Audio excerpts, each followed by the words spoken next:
A few more things about the EWI settings that might just help you to get a little bit further with it.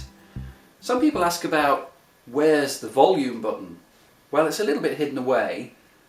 Just below the right hand thumb plate there are two buttons, white buttons, one labelled FX and one called level. Now the level button is the volume switch.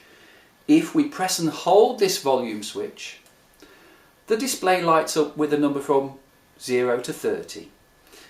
Using the two right hand side clear plastic keys here, I can either go down or up in volume. Now usually I leave mine set at number 30 and I let the amplifier change the volume of the overall output of the instrument.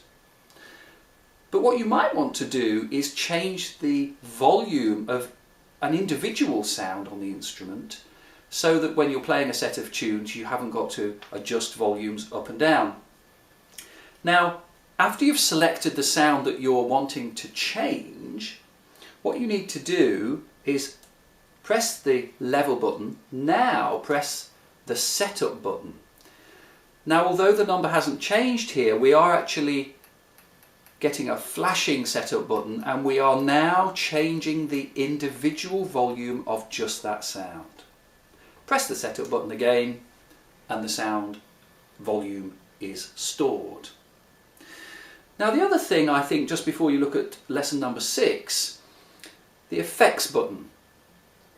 Now we're going to look in lesson 6 about adjusting individual sound effects, but there is also an overall effects volume.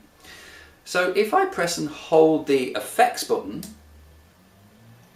what I've got now is an overall effects level for the reverb.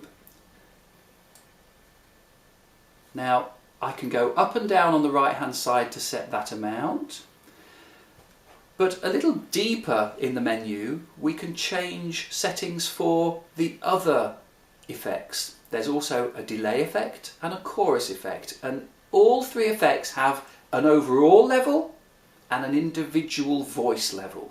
This is changing the overall level. Effects button held down, press and hold setup.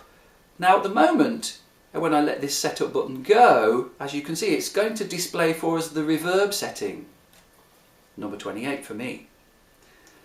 Press and hold setup again. Now if I use the right hand side key here to go one step up, now I can change the volume of the delay setting overall. Let it go. Mine is actually set to number 10. Press and hold effects, let it go, and the settings will be retained. So I can move through each overall effect by pressing the effects button and then selecting them in the menu like we've just shown. Carry on to lesson number 6. We'll look at changing individual voice effects settings.